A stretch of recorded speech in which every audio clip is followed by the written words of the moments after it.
الحمد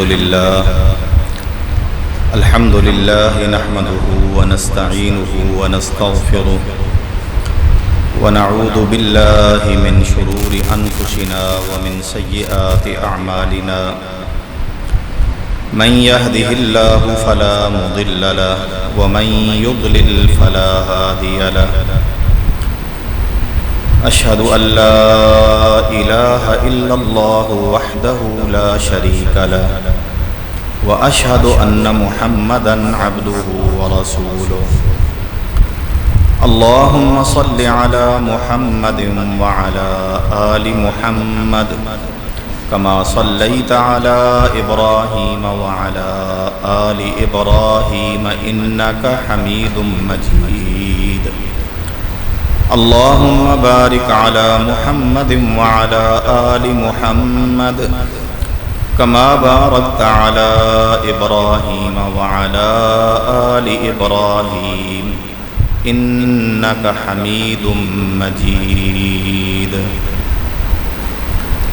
أما بعد فأعوذ بالله السميع العليم من الشيطان الرجيم من همزه ونفخه ونفثه إن الذين آمنوا وعملوا الصالحات كانت لهم جنات الفردوس نزلا خالدين فيها لا يبغون عنها حولا قل لو كان البحر مدادا لكلمات ربي لنفد البحر قبل أن تنفد كلمات ربي ولو جئنا بمثله مددا قل إنما أنا بشر مثلكم يوحى إلي أنما إلهكم إله واحد فمن كان يرجو لقاء ربه فليعمل عملا صالحا ولا يشرك بعبادة ربه أحدا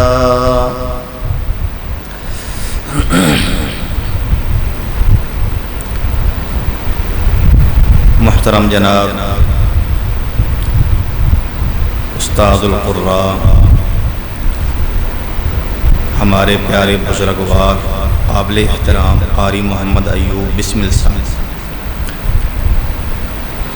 اور اس مسجد کے خطیب امام نگران محترم جناب قاری عبدالقیوم صاحب، مسجد کے معزز منتظمین اور تمام نمازی حضرات کی خدمت میں السلام علیکم ورحمۃ اللہ وبرکاتہ۔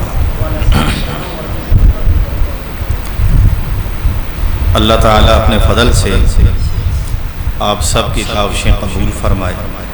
اس مسجد کو آپ جس شوق و ذوق سے آباد کیے ہوئے ہیں، اللہ اس مسجد میں اور زیادہ رونقیں بڑھائے، اس کو ہدایت کا مرکز بنائے اور قیامت تک اس کو آباد رکھے، اور جس طرح آپ اللہ کے گھر کو آباد کیے ہوئے ہیں، اللہ آپ کے دلوں کو اپنی محبت سے آباد فرمائے، آپ کے گھروں کو اللہ آباد فرمائے، اور اس کے عوض اللہ آپ کو جنت الفردوس میں اپنے قرب میں جگہ عطا فرمائے اور اپنا دیدار نصیب فرمائے۔ یہ زندگی بہت مختصر ہے لیکن ہے بہت قیمتی، اس کا ایک ایک لمحہ اتنا قیمتی ہے کہ ہم پوری دنیا بھی اگر اپنی زندگی کا ایک لمحہ حاصل کرنے کے لیے دے دیں تو یہ ہمیں نہ ملے، اور یہ اللہ نے اپنے فضل سے ہمیں عطا کی ہوئی ہے۔ اور اس زندگی کی قدر و قیمت انسان کو اس وقت معلوم ہوتی ہے جب یہ ختم ہو جاتی ہے، اور یہ جب ختم ہوتی ہے اور اللہ کی طرف سے فرشتے انسان کو اس جہان سے نکالنے کے لیے آ جاتے ہیں اور اگلے جہان اس کی روانگی کا وقت ہوتا ہے۔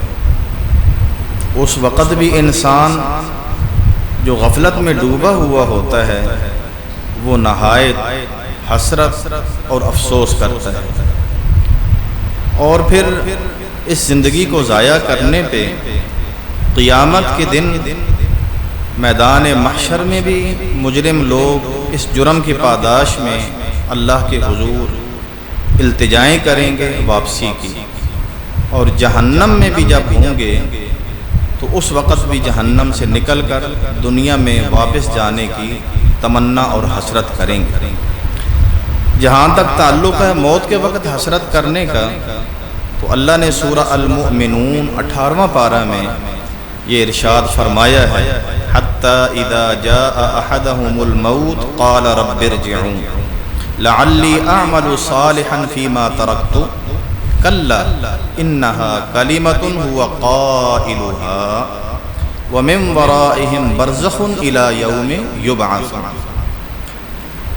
کہ یہ لوگ اسی طرح غفلت میں ڈوبے رہیں گے، مبتلا رہیں گے، یہاں تک کہ جب ان میں سے کسی کی بھی موت کا وقت آئے گا یا آتا ہے، اس وقت پھر انسان کہتا ہے رب ارجعون، اے اللہ مجھے دوبارہ واپس لوٹا دو، مجھے ایک موقع اور دے دو۔ اور وہ جو موقع مانگ رہا ہوتا ہے وہ کس کام کے لیے مانگ رہا ہوتا ہے؟ اللہ فرماتے ہیں وہ کہتا ہے لعلی اعمل صالحا فیما ترکت، تاکہ میں نیک عمل کروں، عمل صالح بجا لاؤں، وہ عمل صالح جو میں نے پہلی زندگی میں چھوڑ دیے، جن کی میں نے پرواہ نہیں کی تھی، جن کے نہ کرنے کی میرے پاس کئی دلیلیں تھیں، کئی بہانے تھے۔ تو وہ اب کیا کہہ رہا ہے؟ یا اللہ ایک موقع اور دے دے تاکہ میں وہ نیک عمل جو میں نے پہلے چھوڑ دیے۔ پہلے جب مجھے کہا جاتا تھا نماز پڑھو، میں بڑی آسانی کے ساتھ اور بغیر کسی شرمساری کے کہہ دیتا ٹائم نہیں ہوتا ہے، صبح کی نماز کے لیے اٹھا کرو، لیٹ سوتے ہیں، جاگ نہیں آتی، اللہ کے ذکر کے لیے کوئی ٹائم نکالا کرو، کیا کریں جی دنیا کی مصروفیات بہت ہیں۔ تو اللہ کے بندو اگر یہی زندگی کا مقصد ہے تو پھر اللہ کہتے ہیں اس وقت کیوں حسرت کرتے ہو؟ پھر تو تم نے زندگی صحیح انجوائے کر لی ہے، پھر کیوں کہتے ہو یا اللہ ایک موقع اور دے تاکہ میں نیک عمل کروں؟ اللہ نے یہ بتا دیا ہے کہ ہم نے تمہیں دنیا کے اندر نیک عمل کے لیے ہی پیدا کیا، الذی خلق الموت والحیات لیبلوکم ایکم احسن عملا۔ اللہ وہ قدرت والی ذات ہے جس نے موت بھی پیدا کی، زندگی بھی اسی نے پیدا کی، اور تمہیں زندہ اس لیے دنیا میں کیا تاکہ وہ تمہیں آزمائے کہ تم میں سے نہایت اچھے سے اچھے عمل کس کے ہیں۔ یہ نہیں کہ رسمی عمل، اچھے سے اچھا عمل، جب بھی عمل کرو یوں سمجھ کے کرو یہ میری زندگی کا آخری عمل ہے، اس کے بعد پھر مجھے موقع نہیں ملے گا، تو پھر یہ سوچو گے کہ میں نے کیسے کرنا ہے، میرے اندر پہلے کیا کوتاہیاں تھیں وہ اب اس وقت اس موقع پہ نہیں کرنی، تو وہ عمل اچھے سے اچھا بن جاتا ہے۔ تو اللہ نے اس لیے پیدا کیا، لیکن ہم دنیا میں اس چیز کو مان نہیں رہے۔ اللہ نے ایک اور موقع پہ فرمایا ہے سورہ المنافقون میں، اے ایمان والو تمہارے مال اور تمہاری اولاد تمہیں اللہ کے ذکر سے غافل مت کرے، اور جس نے بھی اس غفلت کا ارتکاب کیا فَأُولَئِكَ هُمُ الْخَاسِرُونَ، یہی لوگ خسارے والے۔ اب ہم معاشرے میں دیکھیں تو اس کا تناسب کتنا ہے، مال میں ڈوبے ہوئے ہیں اور اپنی فیملی کی رونقوں میں ڈوبے ہوئے ہیں، کوئی ہمارے پاس عذر نہیں ہے، ہم نے اللہ کی اطاعت کو چھوڑا ہوا ہے، ہم نے زندگی کے اصل مقصد کو بالکل پیچھے ڈالا ہوا ہے، اور ہے کیا، ہم ان رونقوں میں پڑے ہوئے ہیں۔ اللہ فرماتے ہیں کہ یہ لوگ نقصان اٹھانے والے ہیں، اور پھر اللہ نے اس نقصان کی دلیل کیا دی؟ فرمایا خرچ کرتے رہو، جو کچھ ہم نے تمہیں دیا ہے اس میں سے ہمیشہ مسلسل خرچ کرتے رہو، اس سے پہلے کہ من قبل ان یأتی احدکم الموت، تم میں سے کسی کی بھی موت کا وقت آ جائے، وہ کوئی بہت بڑا مالدار ہو یا وہ تھوڑے سرمایہ والا، یا وہ بہت پڑا ہوا ہو یا وہ کم علم رکھنے والے، وہ بہت سمجھدار ہو یا ہلکی پھلکی سمجھ کا مالک ہو. فرمایا جس کی بھی موت کا وقت آئے گا فیقول رب لولا اخرتنی الی اجل قریب، پھر وہ کہے گا اے اللہ مجھے اور تھوڑی سی کیوں نہیں مہلت تو نے دے دی. فاصدق، اب یہ دیکھیں کیا کہہ رہا ہے، تھوڑی سی اور مہلت، تو نے مجھے تھوڑی سی مہلت کیوں نہیں دی. اب تھوڑی سی مہلت تو آگے جو کام بتا رہا ہے وہ یہ ہے یا اللہ میں نے صدقہ بھی کرنا تھا، میں نے نیک بھی ہو جانا تھا. اب وہ گویا 1 مہینہ بھی اس کے لیے بڑی غنیمت نہیں. اب وہ 1 مہینہ بھی اگر اس کو مل جائے تو وہ گویا اس میں نیکی بھی کر لے گا، سارے حساب برابر کرے گا. تو اللہ کہتے ہیں اس سے پہلے 1 مہینہ میں نے تمہیں دیا تھا یا 1 سال دیا تھا، کتنے سال گزار لیے، کتنے دن گزار لیے، وہ سب کچھ وہ موقع نہیں تھا، وہ میں نے نہیں دیا تمہیں. میری نعمتیں تم نے کھائی، میری زندگی کو تم نے برتا، میرے اس نظام سے تم نے فائدہ اٹھایا، شب و روز سے تم نے فائدہ اٹھایا، دنیا کی رونقوں سے تم نے فائدہ اٹھایا. اور جب میرے پاس آنے کا وقت ہوا تو کہنے لگے کہ نہیں میں نے ابھی کام تو ابھی کرنا تھا، ابھی شروع کرنا تھا. یہ بھی حسرت. پھر سورہ الف لام میم سجدہ ہم ہر جمعے والے دن صبح کی نماز میں سنتے ہیں، اس میں بھی اللہ نے یہی بتایا وَلَوْ تَرَى إِذِ الْمُجْرِمُونَ نَاكِسُو رُؤُوسِهِمْ عِنْدَ رَبِّهِمْ رَبَّنَا أَبْصَرْنَا وَسَمِعْنَا فَارْجِعْنَا نَعْمَلْ صَالِحًا إِنَّا مُوقِنُونَ.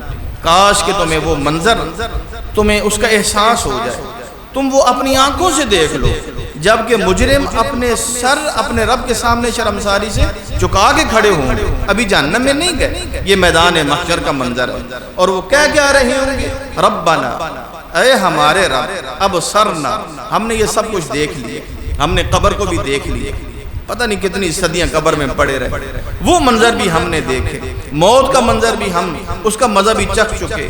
اب یہ قبروں سے نکل کے یہ میدان محشر بھی ہم نے دیکھ لیا، یہ جنت بھی ہمیں نظر آ رہی ہے، یہ جہنم بھی ہمیں نظر آ رہی ہے، یہ میزان جہاں اعمال تلنے ہیں وہ بھی نظر آ رہا ہے، یہ اپنی زندگی کی کتاب بھی ہمارے ہاتھ میں ہے. ربنا ابصرنا وسمعنا، ہم نے دیکھ بھی لیا، سن بھی لیا، فرجعنا، اب ہمیں لوٹا نعمل صالحا.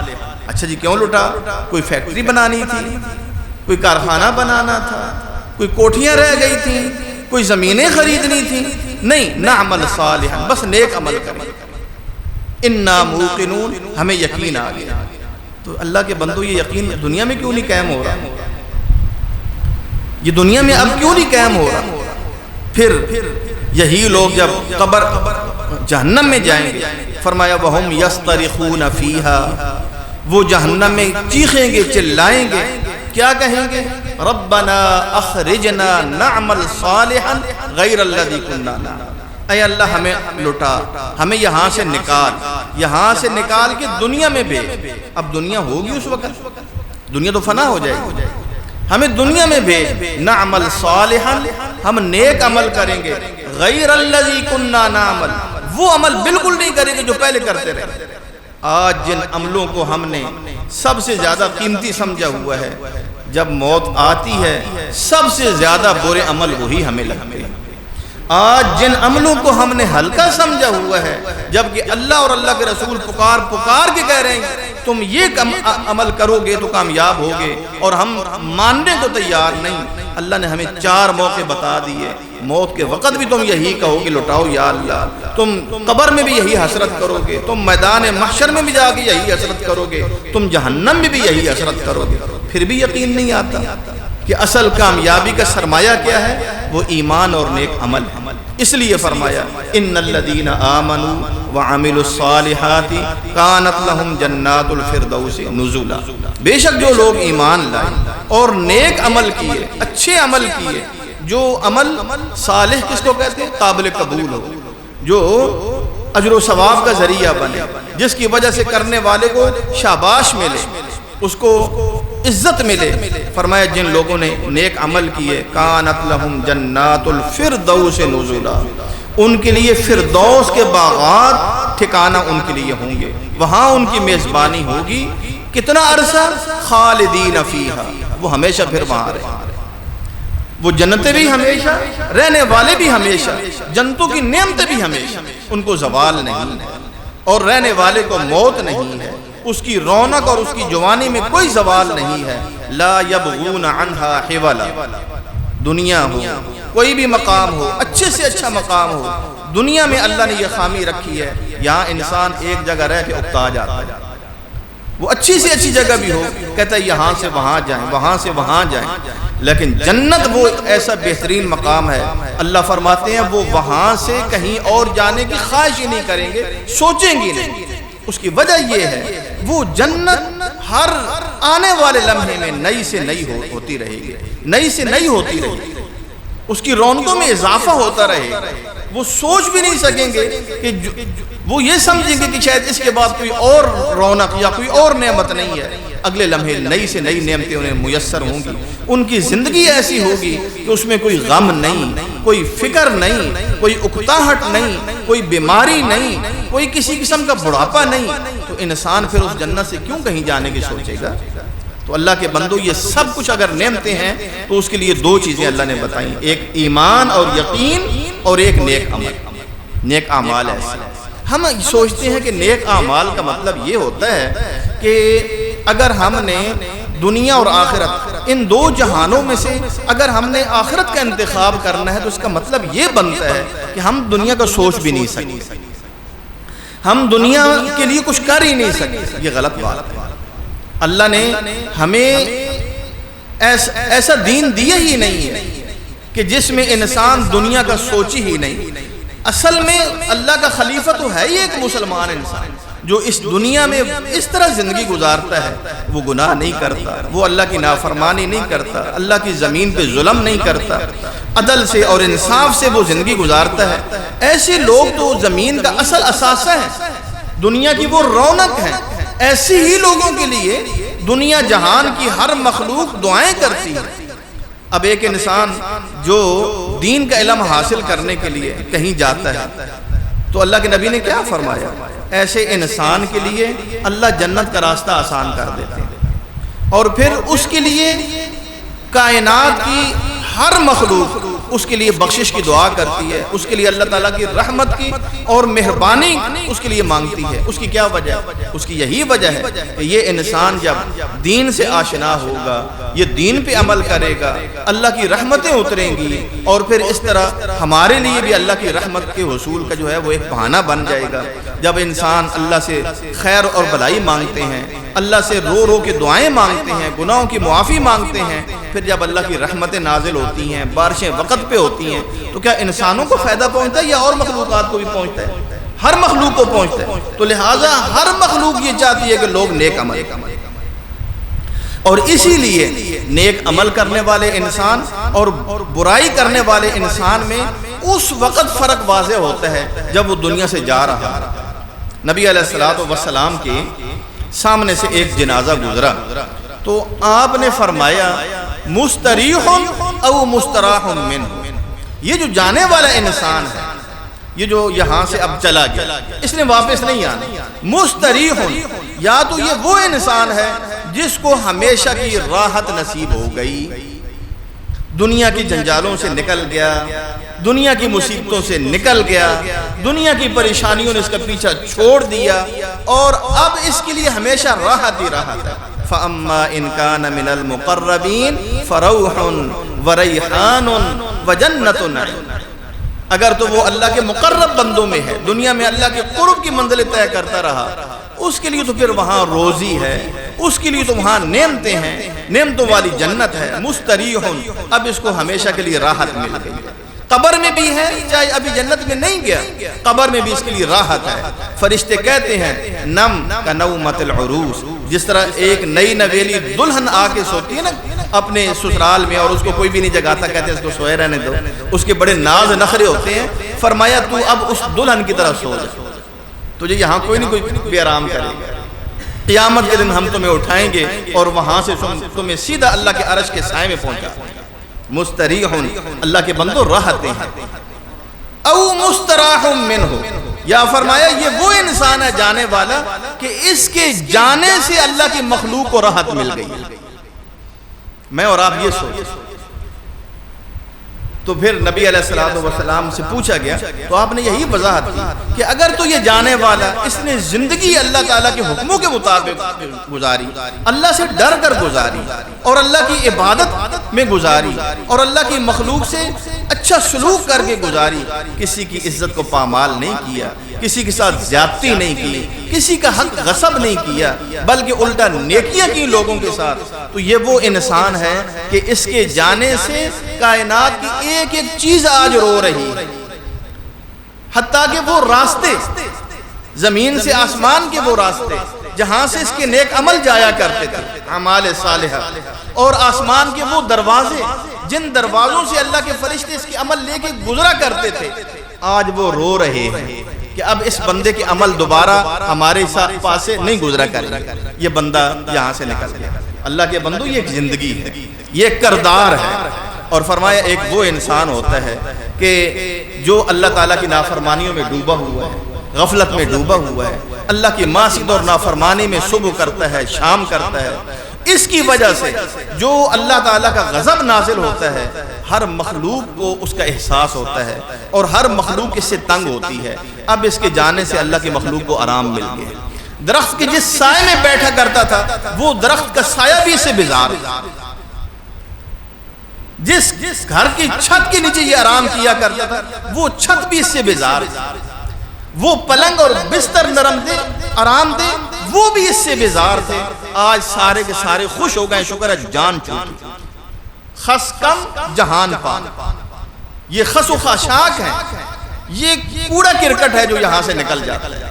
اللہ کے بندو، انسان کی قدر و قیمت کس سے ہے؟ عمل سے زندگی بنتی ہے، جنت بھی جہنم بھی، یہ خاکی اپنی فطرت میں نہ نوری ہے نہ، ہم خاک کے بنے ہوئے ہیں، ہم نے اللہ کے فرشتوں کو بھی ہم رشک میں ڈال دیں تو یہ ہماری خوش قسمتی ہے کہ ہم ایمان اور نیک اعمال کو اپنا وتیرہ بنا، اور اگر معاملہ یہ ہو کہ ہم اعمال صالحہ کی فکر نہ کریں، خواہش کے ایک گھوڑے کے اوپر بیٹھ جائیں اور وہ ہمیں لے کے دوڑتا رہے، پھر میرے بھائیوں ہماری حیثیت جو ہے نا وہ کوڑے کرکٹ سے بھی کہیں کم تر۔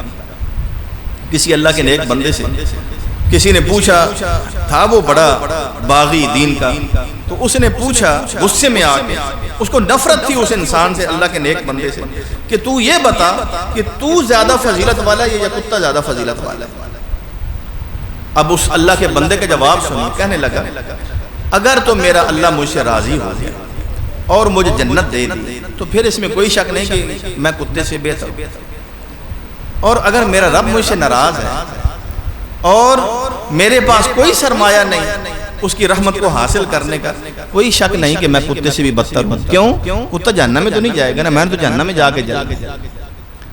تو اللہ کے بندو، ہماری قدر و قیمت یہ میں سے نہیں ہوتی کہ میں یہاں بیٹھ کے یہ کہوں میں یہ ہوں میں یہ ہوں، ہماری قدر و قیمت تو سے بنتی۔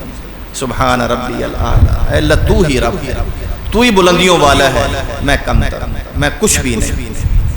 یا اللہ تو میرے اوپر رحم کرے گا، تو مجھے نیک عمل کی توفیق دے گا تو تیرا فضل ہوگا کہ تو مجھے کسی قابل بنا دے گا، ورنہ میں سے انسان کا کچھ نہیں بنتا۔ اعمال صالحہ یہ سب سے بڑی چیز ہے۔ اور پھر اللہ تعالیٰ نے نیک اعمال جو ہیں وہ کس انداز میں وہ پسند کرتا ہے؟ کیا اس طرح پسند کرتا ہے کہ بھائی ایک نیک عمل کا یہ مطلب ہے صبح سے لے کر شام تک تم نے بس یہی ایک عمل کرنا ہے تو پھر تو میں تمہیں نیک کہوں گا، اور اگر تم نے کوئی اور کام کیا تو پھر تم برے ہو جاؤ گے؟ ایسی تو کوئی بات ہے۔ تم دنیا کے جتنے بھی تمہاری ضروریات ہیں ان کو اللہ پہ توکل کرتے ہوئے، اللہ پہ بھروسہ کرتے ہوئے، جو جائز راستے ہیں جو دنیا میں اللہ نے جو نعمتیں بنائی ہیں ان کو حاصل کرو، جو تمہارا مقدر ہے اس کو پاؤ، لیکن اس میں اللہ کی نافرمانی نہیں کرنی، اس میں اللہ کی ذکر سے غافل نہیں ہونا۔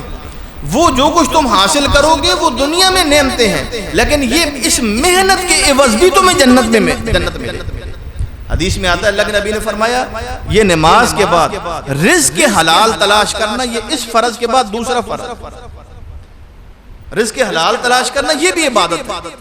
اللہ تو اتنا مہربان کہ رزق آپ اپنے لیے تلاش کر رہے ہیں، میں کھاؤں گا، میرے بیوی بچے کھائیں گے، ہم عزت کی زندگی گزاریں گے، اللہ کہتے ہیں اچھا یہ محنت کر رہے ہو، یہ بھی عبادت ہے۔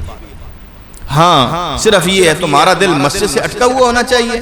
تم ہر وقت گھڑی دیکھو, گھڑی کی سوئیاں دیکھو کدھر جا رہی ہیں. جو ہی نماز کا وقت ہو سب کچھ چھوڑ دو میری عبادت کے لیے. بس آدھا گھنٹہ ہے, تکبیر اولیٰ میں شامل ہو, سنتے پہلے پڑھنی ہے وہ پڑھو, ذکر اذکار کرو, پھر آ جاؤ. کتنا ٹائم لگے؟ یہ ہمیں بھاری لگتا ہے. اور اگر دکان پہ کوئی دوست آ جائے اس سے باتیں کرتے رہیں, کئی گاہک چلے جائیں, ہمیں کوئی پریشانی نہیں. لیکن شیطان کہتا ہے بھائی نماز کے لیے جاؤ گے تو پیچھے سے پتہ نہیں کتنے گاہک تمہارے چلے جائیں گے. اللہ کے بندو یہی تو وہ مقابلہ ہے. حدیث میں آتا ہے نبی صلی اللہ علیہ وسلم کے پاس کچھ لوگ آئے, وہ تھے بیچارے مالی طور پہ کمزور, فقیر, اور رو رہے ہیں. رونے کی وجہ کیا ہے؟ دل سے یہ کسک نکل رہی کہ اللہ کے رسول جو ہمارے مالدار بھائی ہیں وہ ہم سے اجر و ثواب میں بڑھ گئے ہیں اور ہم ان کا مقابلہ نہیں کر سکتے. کیسے لوگ تھے, کیسے یہ پاک باز لوگ تھے, کیسی ان کی سوچیں تھیں, کیا ان کی جو ہے وہ نظریں کہاں پہ تھیں. یا اللہ کے رسول یہ بلند درجے لے گئے, یہ تو جنت کے اعلیٰ درجے لے گئے اور ہم پیچھے رہ گئے. اور پھر وضاحت یہ کی جس طرح یہ نماز پڑھتے ہیں ہم بھی اسی طرح ہی پڑھتے ہیں, جس طرح یہ روزے رکھتے ہیں نفلی فرضی ہم بھی اس طرح رکھتے ہیں. لیکن اے اللہ کے نبی ان کے پاس مال ہوتا ہے, یہ صدقہ کرتے ہیں, یہ اللہ کے مخلوق کے کام آتے ہیں, اور ہمارے پاس ہے کچھ نہیں, تو پھر ہم محروم رہ جاتے ہیں. یہ ہم سے آگے نکل گئے. اب یہ دین اسلام کیا ہے؟ نیک اعمال کی ذرا حیثیت دیکھیں.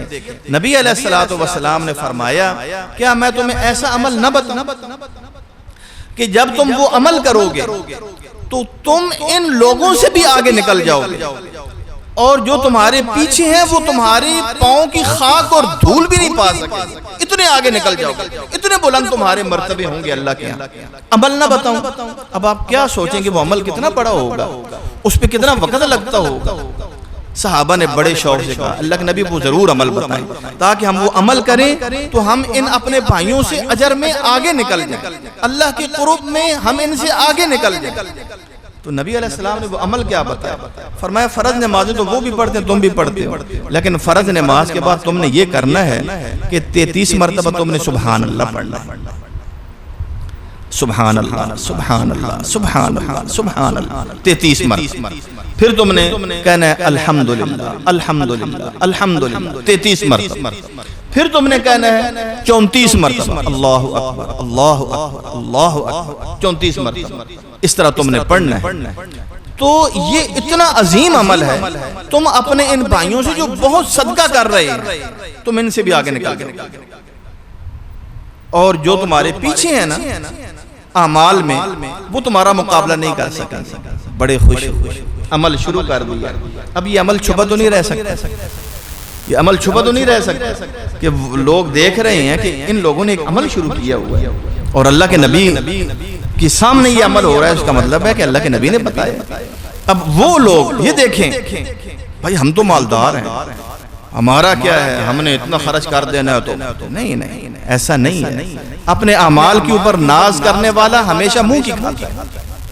میں اور آپ اپنے کسی عمل کے اوپر ناز نہیں کر سکتے.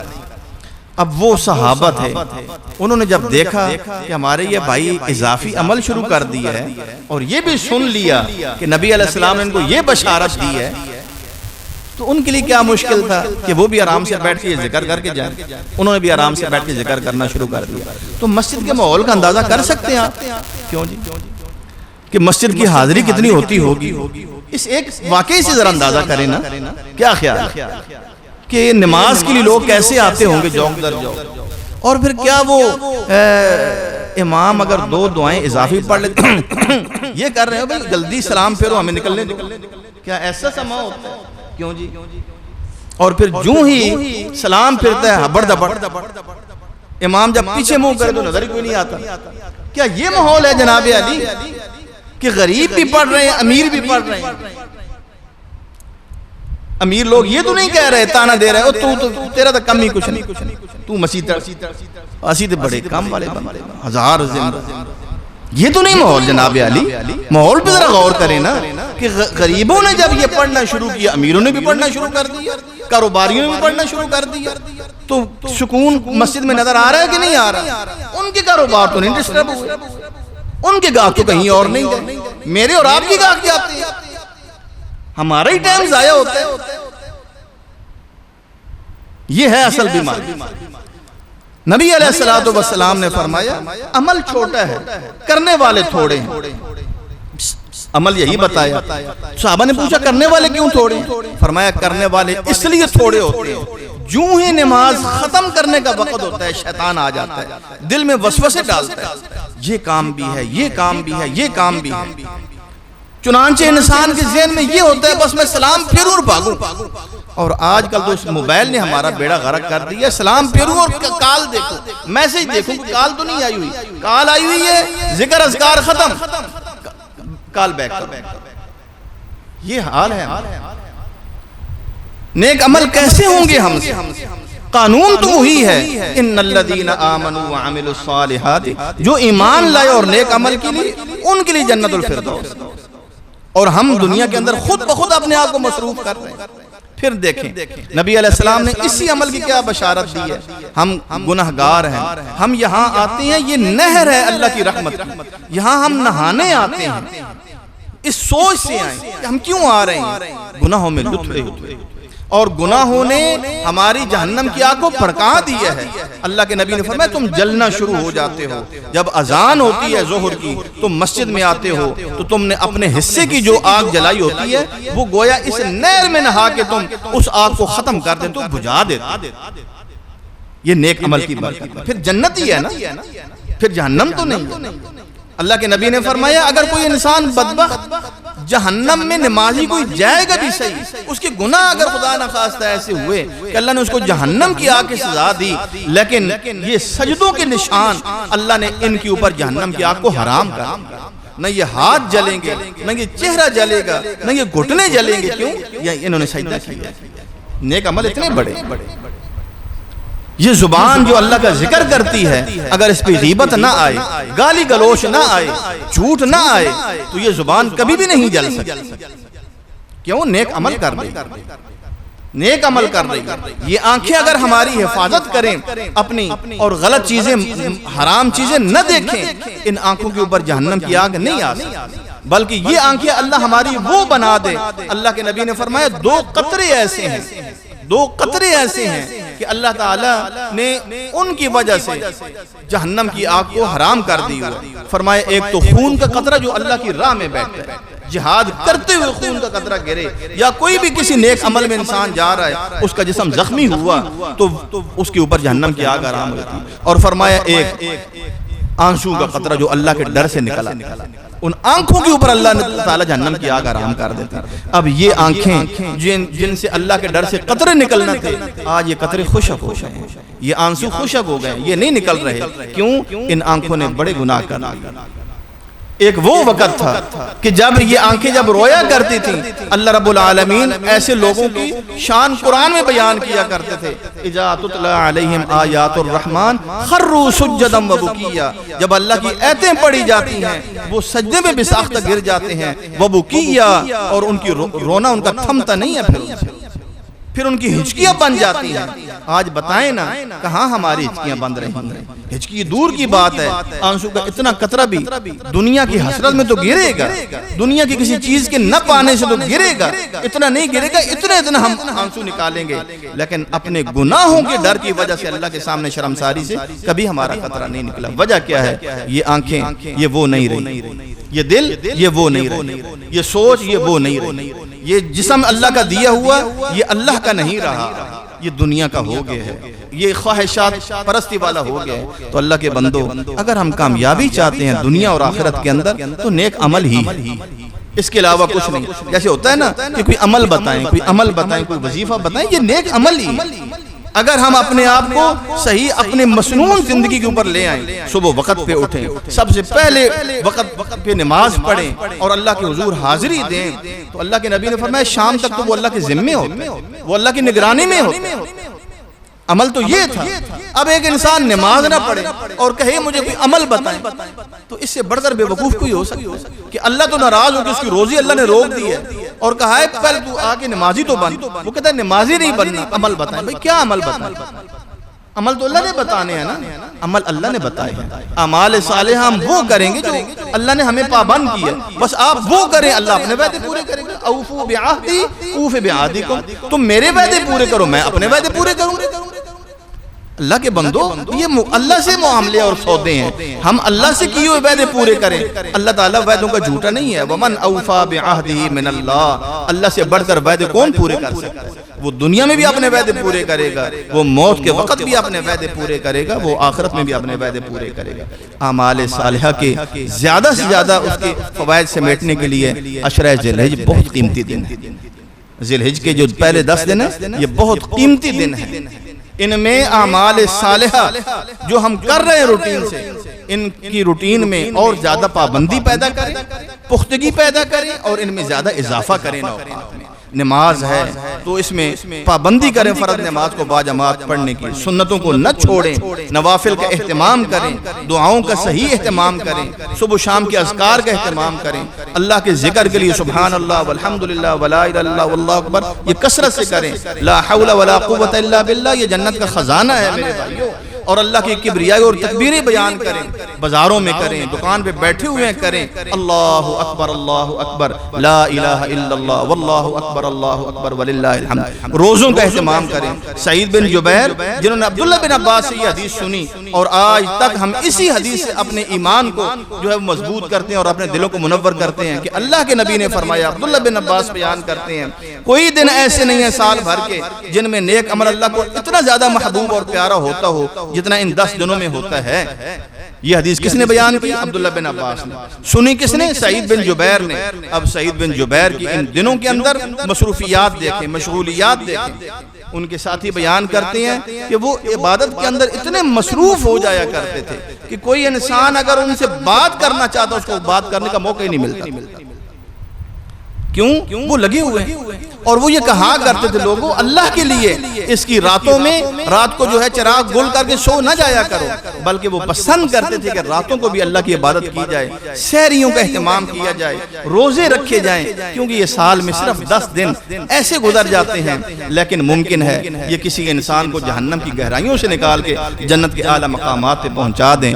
یہی وہ موقع ہوتے ہیں، ان سے فائدہ اٹھائیں۔ قربانی کا اہتمام کرنے والے ان کے لیے ضروری ہے کہ یہ عشرہ ذی الحج کل سے شروع ہو رہا ہے انشاءاللہ، تو اس کے بعد جب تک قربانی نہیں کر لیتے وہ لوگ اپنے جسم کے بالوں کو بالکل نہ کاٹیں، اپنے ناخن نہ کاٹیں۔ کوئی گر جائے وہ الگ بات ہے، کوئی تکلیف دے رہا ہے اس کو کاٹ دیں تو وہ الگ چیز ہے، اس کو اہتمام نہ کریں، ان کو چھوڑ دیں جب تک قربانی نہ کر لیں۔ اس سے قربانیوں کا جو ہے وہ تکمیل ہوگی، قربانیوں کا اجر و ثواب بڑھے گا۔ اللہ رب العالمین ہمیں اپنی رضا کے مطابق اعمال صالحہ بجا لانے کی توفیق دے، اور جو کچھ ہم سے غلطیاں کوتاہیاں ہوئی ہیں اللہ ہمیں معاف فرما دے۔ الحمدللہ رب العالمین الرحمن الرحیم مالک یوم الدین۔ اللہم صلی علی محمد وعلی آل محمد کما صلیت علی ابراہیم وعلی آل ابراہیم انک حمید مجید۔ اللہم بارک علی محمد وعلی آل محمد کما بارکت علی ابراہیم وعلی آل ابراہیم انک حمید مجید۔ لا الہ الا اللہ العظیم الحلیم، سبحان اللہ رب العرش العظیم، الحمدللہ رب العالمین۔ اللہم انا نسألک موجبات رحمتک وعزائم مغفرتک والغنیمت من کل بر والسلامت من کل اسم۔ اللہم لا تدع لنا ذنبا الا غفرته ولا ہما الا فرجته ولا حاجة ہی لک رضا الا قضیتها یا ارحم الراحمین۔ اے اللہ ہم سب کے گناہ معاف فرما، اے غفور الرحیم اللہ، اے مہربان اللہ، اپنے فضل اور رحمت سے ہم سب کی اگلی پچھلی خطائیں معاف فرما دے۔ جو ہم سے چھوٹے بڑے گناہ ہوئے، جان کے کیے یا جہالت سے اور نادانی سے ہو گئے، اے اللہ جو لوگوں کے سامنے ہوئے یا چھپ کے ہوئے، اے اللہ اپنے فضل سے سارے کے سارے گناہ معاف فرما دے۔ اے اللہ ہمارے ماں باپ کے حال پہ رحم فرما، اے اللہ ہمارے والدین کے حال پہ رحم فرما، جو زندہ ہیں ان کی زندگیوں میں برکت فرما، عافیت اور سلامتی نصیب فرما، اپنی اولاد کے لیے ان کا بابرکت سایہ تا دیر قائم رکھ، جو فوت ہو گئے یا اللہ ان کے درجات بلند فرما، کروٹ کروٹ جنت الفردوس عطا فرما، اے اللہ قبر کے عذاب سے بچا، درجات کی بلندی نصیب فرما، اور اپنی اولاد کو یا اللہ اپنے ماں باپ کے لیے صدقہ جاریہ بنا دے۔ اے اللہ بیماروں کو شفا عطا فرما، اے اللہ سب بیماروں کو شفاء کامل و عاجل عطا فرما، اے اللہ اس مسجد میں جو بھی تیرے ایسے بندے ہیں وہ خود یا ان کے عزیز بیمار ہیں، یا اللہ اپنے فضل سے سب کو صحت تندرستی نصیب فرما۔ ہمارے محترم قاری صاحب کو یا اللہ صحت والی، ایمان والی، برکت والی لمبی زندگی نصیب فرما۔ اے اللہ تمام بیماروں کے حال پہ رحم فرما۔ اے اللہ جو پریشان ہیں ان کی پریشانیاں دور فرما۔ اے اللہ جو پریشان ہیں ان کی پریشانیاں دور فرما۔ ہمارے پیارے بھائی عاطف صاحب کا بیٹا وہ کافی بیمار ہے، اس کے لیے خصوصی دعا کریں۔ یا اللہ اپنے فضل اور رحمت سے ہمارے بیٹے اذان کو صحت تندرستی نصیب فرما۔ اسے جو بھی تکلیف ہے اے اللہ وہ تیری ہی حکم سے آئی ہے اور تیرے فضل اور تیری قدرت سے وہ جا سکتی ہے۔ اے اللہ اپنے فضل سے اس کی ہر تکلیف دور فرما دے، اسے جو بھی تکلیف ہے دور فرما دے۔ تیرے سوا کوئی بھی شفا دینے والا نہیں، کوئی سکون بخشنے والا نہیں۔ یا اللہ اسے جو بھی تکلیف ہے وہ تیرے حکم سے بڑی نہیں ہے۔ اے اللہ تو کسی چیز سے آگے بے بس نہیں ہے۔ یا اللہ ہر چیز تیرے حکم کے آگے بے بس ہے۔ یا اللہ اپنے فضل سے اسے صحت تندرستی عطا فرما دے، سب بیماروں کو شفا عطا فرما۔ اے اللہ ہماری زندگی جو بھی باقی ہے اس میں برکت فرما، نیک عمل کرنے کی توفیق عطا فرما۔ اے اللہ اعمال صالحہ کی توفیق یا اللہ تو ہی دے سکتا ہے، تیری توفیق کے بغیر کوئی نیک عمل کا سوچ بھی نہیں سکتا، کرے گا کیا؟ یا اللہ ہمیں نیک اعمال کی توفیق نصیب فرما۔ اے اللہ ہمیں نیک اعمال کی توفیق نصیب فرما۔ اے اللہ تو جب کسی بندے سے بھلائی کا ارادہ کرتا ہے اس کو مرنے سے پہلے بہت عرصہ پہلے تو اس کو نیک اعمال پہ لگا دیتا ہے۔ اے اللہ ہمارا خاتمہ بھی ایسے لوگوں کی طرح کرنا۔ یا اللہ غفلت کی موت سے ہمیں بچانا، ناگہانی اور حادثاتی موت سے ہمیں بچانا۔ یا اللہ مرنے سے پہلے ہمیں ایسا بنانا کہ ہم موت کے لیے تیار ہو چکے ہوں، ہمارے اوپر لوگوں کے کوئی حقوق نہ ہوں۔ یا اللہ ہمارا خاتمہ ایمان پہ فرمانا۔ اے اللہ ہمارے عیبوں کی پردہ پوشی فرما۔ اے اللہ ہمارے عیبوں کی پردہ پوشی فرما۔ اے اللہ تمام امت پہ رحم فرما، امت مسلمہ پہ رحم فرما، امت مسلمہ پہ رحم فرما۔ اے اللہ جہاں کہیں بھی مسلمان مظلوم، مجہور، مقہور ہیں یا اللہ اپنے فضل سے ان کے حال پہ رحم فرما۔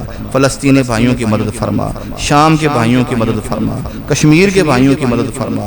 یا اللہ دنیا کے کونے کونے میں جہاں بھی مسلمان ہیں سب کے حال پہ رحم فرما۔ اے اللہ ہماری دنیا بھی بہتر کر دے، ہماری آخرت بھی بہتر کر دے۔ ربنا آتنا فی الدنیا حسنہ وفی الآخرۃ حسنۃ وقنا عذاب النار۔ ربنا تقبل منا انک انت السمیع العلیم وتب علینا انک انت التواب الرحیم۔ وصلی اللہ وسلم علی نبینا محمد وعلی آلہ واصحابہ واہل بیتہ اجمعین، آمین برحمتک یا ارحم۔